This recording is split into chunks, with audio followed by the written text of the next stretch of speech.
Hello my fellow chatterers and book lovers, and everyone else who's popped in because you're curious about what this is. We've got a bit lost. Welcome everyone. I'm Chatty, this is my channel Chatty the Mad Chatter, and I'm going to be chatting madly away about my January stats. So January was my no plan Jan, and so this is the entirety of my planned TBR. It is The Mercies by Kieran Millward Hargrave. And did I read it? I did read it. So there we go. Well done me. I actually got quite a lot of reading done. So I'm going to add all the other books here in a moment. But first I'm going to do my little gimmick. This is a one shot. There is no editing. So the camera keeps rolling and I waffle away and chaos happens. But it means the video comes out quicker and I much prefer it. So, actually, it is edited. Here's my gimmick. Cheers everyone. Get your tiny teacup. Clink, clink, clink, clink, clink. So I'm going to be talking through the rest of the books that I read. Just giving a little chat about how No Plan Jan worked for me. Going into the stats and ending with my favourite and least favourite book of the month. So I ended up having to edit this video because the camera turns off at a really annoying point where I've spoken a lot and don't want to, nor do I have the time to refilm within this little window I have. But it's not worth me having two videos, so we've gone with editing. So it was a fun experiment. I don't think I can do it all the time because I think my brain just kind of went in an opposite direction to the point that any books that were part of a plan, I was then not letting myself pick up. So I couldn't just not think and just go, let's just pick up a book. It was like, but what book? What am I in the mood for? Let me work it out. And actually, I did quite a lot of sort of trying a chapter. That definitely helped me work out what I wanted to read.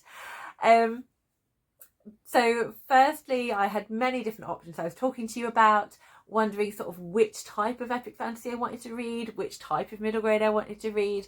So by doing a first chapter read, that definitely helped me narrow down what I wanted to. Choices are hard. So that was definitely helpful for me. So the first choice I made was if you followed my January plan video, which is here, I spoke about a lot of different books that I could read, that there were possibilities that I felt like I might be picking up. And I will tell you how many I actually did pick up. But the first one, I was trying to choose my next read, and actually it was none of them because I got this in the post, which is With Love from the Morisaki Bookshop, a bind up of the two books by Satoshi Yagzuwara, and I read Days at the Morisaki Bookshop. So I was going to add that one on the shelf there. I'm reading a few heavy books later on in the month. I felt like, reading a lot of lighter books, I then felt like I'm ready for an epic, more of an epic fantasy. I'm ready for like a heavier adult book. And I was looking between reading The Sun and the Void or reading The Water Outlaws. And I went for The Water Outlaws. I'm very excited to get to The Sun and the Void. That opening kind of paragraph read was very wonderful, like setting up the scene. But I felt more of a political kind of intrigue and fighting women hit my mood better. So this is the one I went for. And the final one where I was choosing through try a chapter was I felt like a middle grade, and there's a book that's been talking to me for a very long time. It's Secrets of the Stars by Maria Kuznia. I want to read it to finish off the duology. I want to read it because I really enjoy Ship of Shadows, and it's just not its time. I read the first chapter. It was an enjoyable first chapter. It was really nice being back in that world and all the whimsy. But I think I was feeling a little bit fantasied out. So I ended up picking Danger at Dead Man's Pass, which is the next book I need to read in the Adventure on Train series. And I think as well, there's partly like the back of my mind, I know I want to be reading less library books. And like the coming months, I only want to have one or two books on my shelf that were library books that I'm reading. So the rest need to be from my shelves so I can read, so I can physically read my physical TBR. But also just the mystery aspect. I felt like in the mood for something different. I felt like the mystery, and it's really fun to be back in this world with Harrison Beck and his uncle Nat, and just enjoy that kind of mystery searching, pondering time rather than trying to remember different fantasy stuff going down. So this worked really well. Everything else kind of like came together in terms of, I feel like I want to read this now. So a few of them were, I can just read it because I can. A few of them were, I wanted to read down some series and finish some of those off. So the final books to be adding to this big pile, I already told you that I read The Girl of Ink and Stars by Kira Millward Hargrave. I then wanted to be finishing off, and my Mad March Hare got the rest, he got the whole Running Track Club series by Jason Reynolds. We'd borrowed the first two at the library, so both of us needed to read Sunny and Lou, so I read those. I also borrowed some middle grade graphic novels from him. This is the 5 World series by Mark Sigel, Alex Sigel, Xanthe Boma, Matt Rockefeller and Boya's Son. Big collaborative project, and it's amazing. So I read the first book, The Sand Warrior, and the second book, The Colbat Prince. And then I wanted to crack on with some projects. So this is where I got a bit planny. So towards the end of the month, I was like, I feel I'm getting twitchy with my no plans. I need plans. I need to be working on stuff because it's going to make me feel better. So I read one of the books for my Can I Read Romance project, which is the contemporary romance Iris Kelly Doesn't Date by Ashley Herring Blake. And I wanted to finish off some series, so I finished off the duology, The Celestial Kingdoms, which is Heart of the Sun Warrior by Sue Lynn Tan. And that is where I press stop instead of pause on the camera.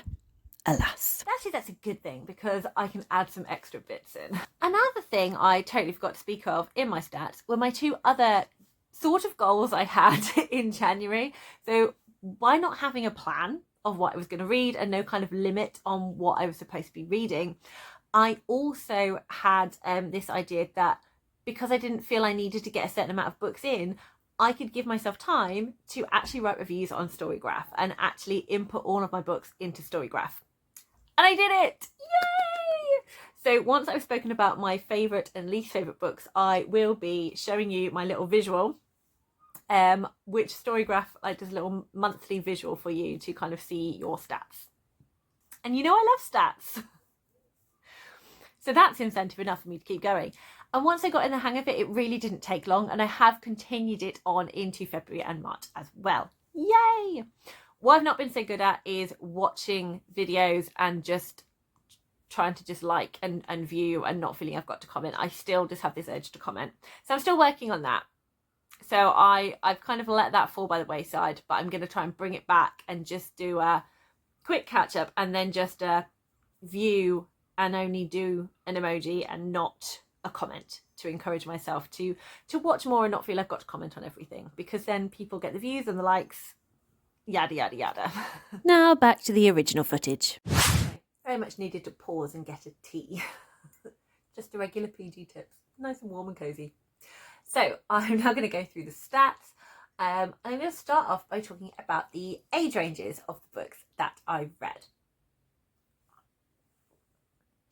So out of the 11 books that I read in January, which is pretty good going, I read 11 because 6 of them were middle grades. So yeah, 6 middle grades in January, which I'm very happy about. I was doing no plans, so I wasn't thinking about goals and such like, but I do have a goal that I like a third of what I read to be middle grade, and over half what I read this month was middle grade. So clearly it was a month for me to I needed all the middle grade I could get hold of. So this is Lou and Sunny by Jason Reynolds, The Girl of Ink and Stars by Kira Millward Hargrave, The Colbat Prince and the Sand Warrior, part of the 5 Worlds graphic novel series, and Danger at Dead Man's Pass by M.G. Leonard and Sam Sedgman. My 1YA was Heart of the Sun Warrior by Sue Lynn Tan.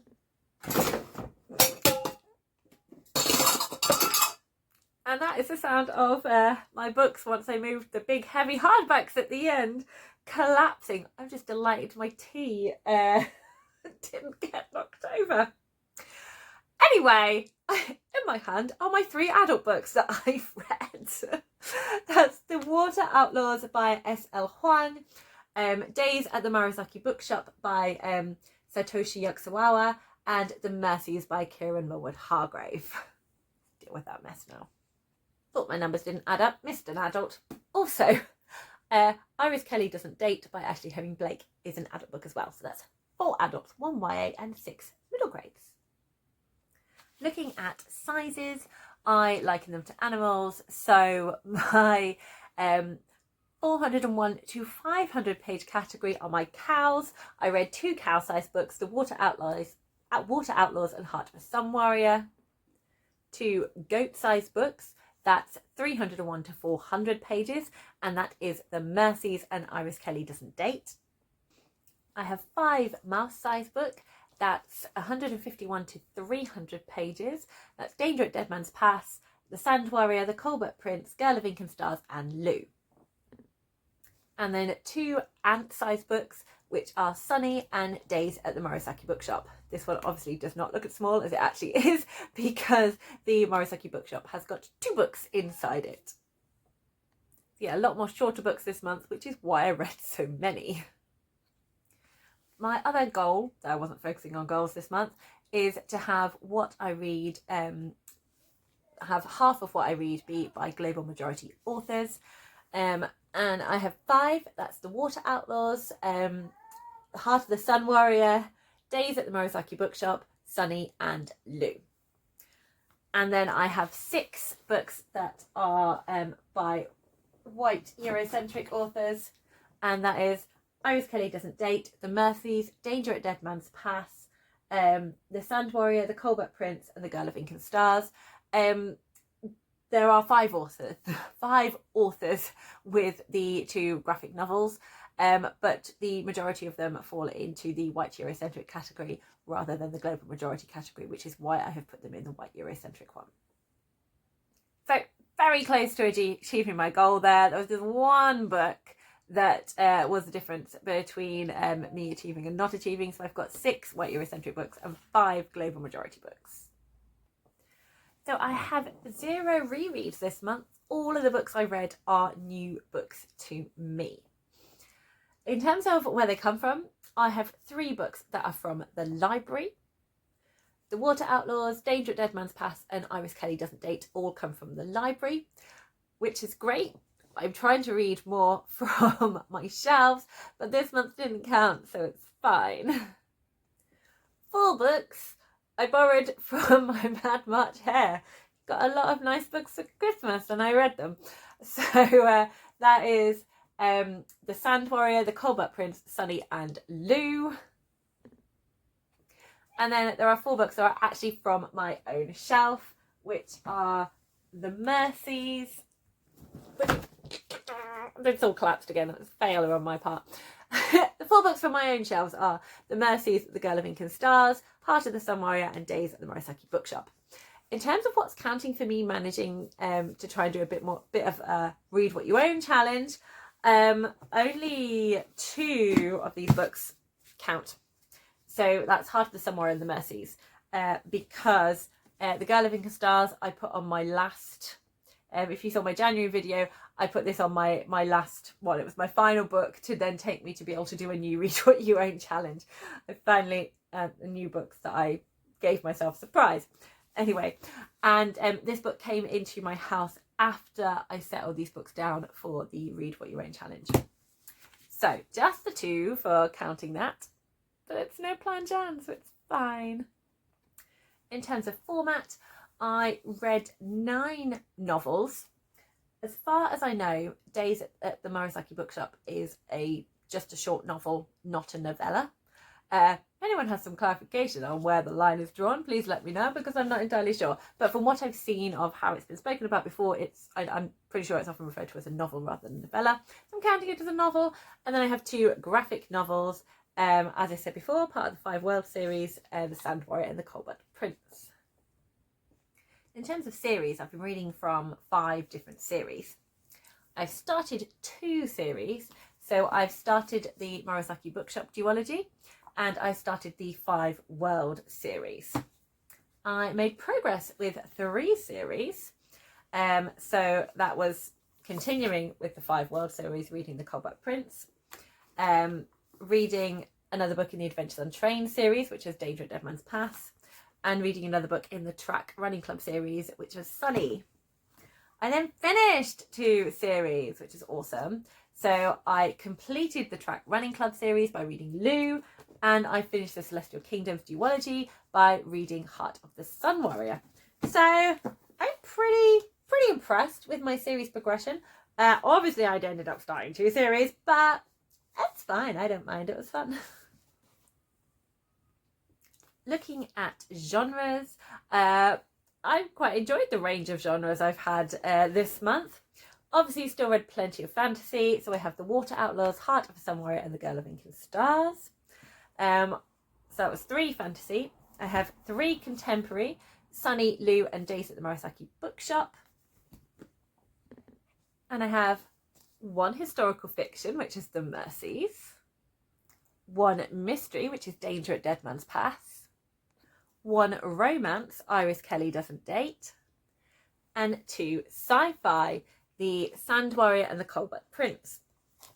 These, if I was categorizing them very specifically, I would put these as sci-fantasy, but I feel the sci-fi element from these books is stronger than the fantasy one because of the different worlds and the tech side of things in here. There is also a strong fantasy sense as well, but sci-fi seem to fit these 2 books more than fantasy.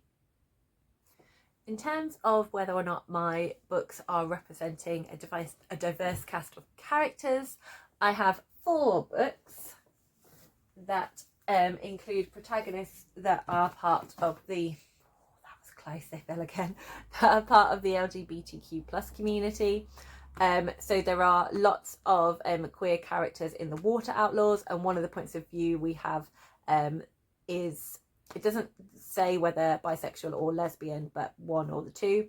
In the Mercies, there is a sapphic romance within the book. Danger at Dead Man's Pass, there is a character who is gay, and a main character who is gay, sorry, and the Iris Kelly Doesn't Date is a sapphic romance. In terms of physical disability, there's definitely 1 book counting for that, and that is Lou. Our main character in this book is albino. I am on a maybe with whether or not the 5 World series has characters that would classify as having a physical disability, just because it is a magical physical disability. There's like a magical illness that you can definitely see as being a disability. So yes, I will count it, but I don't know how the series ends, so I don't know how it will be portrayed. So I'm just kind of reluctant because it's a magical illness, and with quite a lot of disabilities, it's a lifelong thing. So I don't know if there's going to be a magical cure or what's going to kind of like come from it. But I just thought I'd highlight that is in here. There are no books that I have read with any neurodivergent representation. There is 1 book that has, no, there are 2 that I would say have mental health representation. So definitely Iris Kelly Doesn't Date. One of the characters has anxiety, and I think that's done really, really well in this book. Days at the Murasaki Bookshop, there is definitely like a healing. There's more of like it's more like a well-being explored in here. So I think there's definite a sense of grief and loss and bereavement in some way from things that have affected characters' lives and choices. So I'd say it's enough of a theme in the book for me to count it within mental health.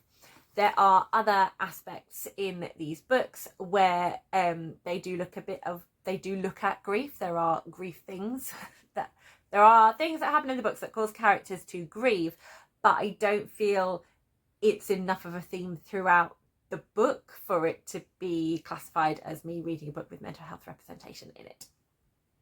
The same with trauma. There is a lot of traumatic things that happens in a lot of these books, but that's not sort of looked at and dwelt on in the same way in terms of exploring it. It's much more about the emotional journey of the characters and kind of the plot than exploring their mental health and how they've been affected.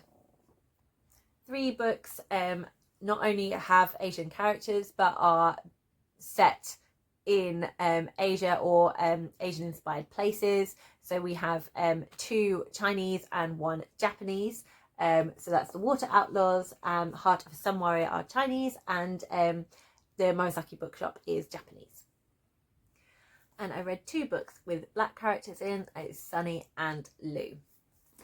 In terms of Latinx, I didn't read any books. Once again, I'm very aware that that is an area where I don't have a lot of books with those characters.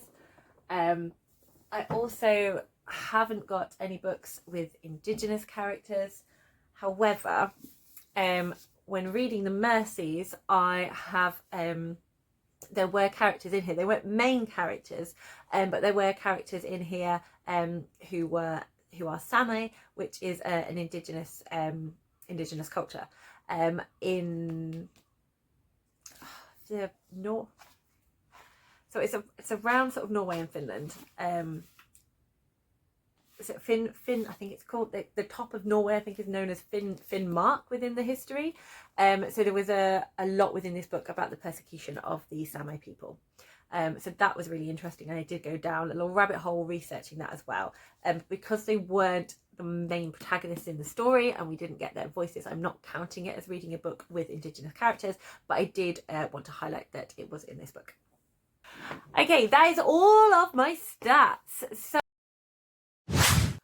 I didn't get to talk about a picture book. I have constantly, when I do my wrap-ups and stats, I'm like, I should talk about a picture book I read. I should talk about a picture book I read, and I don't. So because I can edit, I am. So this is Finn's Little Fibbs, which I got at the library. And it is by Tom Percival, and the illustrations are also done by Tom Percival. I really love this series of books because they're all about feelings, and I love how the feelings are sort of given a visual interpretation and how they're explored through normal everyday things that children do. So in this one, it's like how we find ourselves telling a fib that turns into a bigger fib because we're worried about being in trouble for something. The illustrations in these are really warm and cozy. So we have Finn. Here he is, he's got his teddy bear, he's going to go stay with his grandma, and here's a lovely picture of him and his sister saying goodbye to his mum and dad and going to stay with grandma. And I do enjoy it. I don't think it's so much on that one, but on some of the other pictures we have sort of like a wash of colour. So we have sort of like a bit of darkness added into the picture, and then we've got a chosen kind of colour. So here we've got this like bright sort of red coral to highlight the accident that has happened, and I enjoy all of these paint splatters that kind of come away from it and the shock on his face as it happens.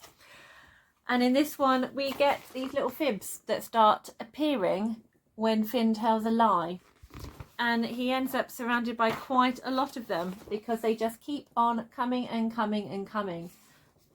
And because of the fibs, he can't really join in with things because he's just surrounded and he can't let himself do the fun things because he's taken over by all these fibs and he's feeling guilty.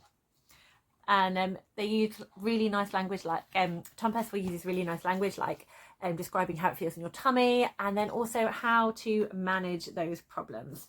And by the end of the book we have Finn feeling happy again, being able to enjoy his holiday with his grandma. There are other details in here as well that don't take part in the story, but just kind of like paint the layers of the family's life in here, which is really lovely. So this is one of the books that I read in January. My favourite book for this month. Sadly, it was very easy to pick out. I felt very disappointed by The Heart of the Sun Warrior by Seelin Tan, which is a shame. So I really enjoyed The Daughter of the Moon Goddess. I was hoping for more of the same, but unfortunately aspects of the storytelling, like how the villain didn't really work for me, and kind of the journey of the characters in that aspect didn't really work for me. I was hoping for more of the kind of the courtly politics, and sort of more of an expansion of the world, and it didn't quite happen that way for me. So it really didn't work for me. I didn't find the love story to feel real. It didn't grip me. It didn't work for me. So sadly, this was my least favourite book because I found it disappointing. But now my favourite book is much more fun to talk about. I really enjoyed my reads in January. It was a really nice mixture of having lots of different things. It felt very good for me. I had a great time. So there were many that could be in contention. I loved reading the 5 World graphic novel series. The Water Outlaws was everything I wanted. It was so good. But my favourite book has to go to The Mercies, which surprised me because it's very sad. It's a very sad, tragic book, but it's just written so well. There isn't anything. So there are things in the Water Outlaws and in the 5 World series where I'm like, oh, I really enjoyed it. I'm having a great time in here, but I think I would like a little bit more of this and a little bit more of that. Whereas with the Mercies, there isn't anything, like it just completely works for me for the story that needed to be told and what it is. Obviously it's set in a certain historical time period, and for it to feel authentic, for it to feel real, it's not going to be able to give you the happy ending that you're kind of hoping for. But the characters, the atmosphere, it was just so immersive. You're so pulled into this story. You really get a setting of this time, this place, the tensions, the day-to-day lives of what you do. You're living and breathing this book. So it had to be The Mercies as my favourite book. Storygraph give you a monthly wrap-up graphic that I really enjoy. So it's slightly different to my monthly stats because they do things ever so slightly differently. So I accurately recorded my books. So there is one less in here because I did actually finish The Heart of the Sun Warrior in February, even though I read most of it in January. So I count it in January, but Storygraph don't. So it has 10 books, 3,124 pages, and an average rating of 4.28. And here you can see my top 3 books: The Mercies, the Water Outlaws, and the Colbat Prince. My average book length is 276 pages. I read all print and all fiction.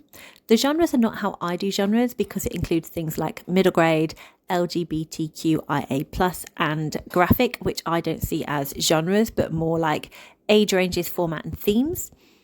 But it's still interesting to look at. So there we go. That's all my stats for January. Thank you so much for watching. If you're still here, if you continued listening to the stat waffle, then please leave me a little plate of pancakes or a waffle from the food emojis to let me know you're here. If you want to chat with me about any of the books or any of the stats, or what kind of stats you collect, please do get chatty in the comments because you know I do love a chat. And if you have enjoyed this, please click the like because it's always nice to be liked. And if you enjoy the vibe and haven't yet, why not think about subscribing? Thank you so much, everyone. Happy reading!